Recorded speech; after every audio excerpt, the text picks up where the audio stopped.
টাকার অভাবে ওষুধ কিনতে পারতেছে না, তাই আমি মামাকে 500 টাকা দিব ওষুধ খাওয়ার জন্য।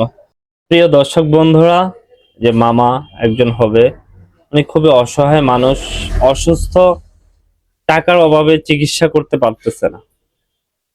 মামা এর আগে কোথায় ডাক্তার দেখাইছিলা? রংপুরে। রংপুরে। কি সমস্যা মামা? একটা 3বার স্ট্রোক করছিলাম। হুম। স্ট্রোকের পরে কিছুদিন সুস্থ ছিলাম, আবার আগের মতো সমস্যা। আগের মতো সমস্যা? মাথা কি চক্কর মারে? চক্কর মারে, মানে ঘুরে ফিরে যাইতেছে, এরকম লাগে। এখন ডাক্তার দেখাবা নাকি? ডাক্তার দেখাবো। টাকা পয়সা কি খুব সংকট? খুব সংকট, গরিব মানুষ, এই দিনমজুরি যা আনি তা খাই। কি কাজ করো মামা? এই রডের কাজ করি। রডে কাজ করো?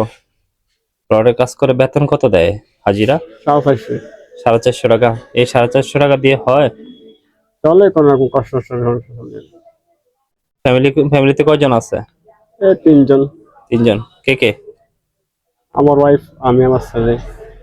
ছেলে কি করে? মাদ্রাসা পড়ে। মাশাআল্লাহ মাশাআল্লাহ। ছেলে মাদ্রাসায় পড়ে। মামু কিন্তু অনেক পরিশ্রম করে, অনেক পরিশ্রমী মানুষ। ওনাকে আমি অনেক আগে থেকেই দেখতেছি।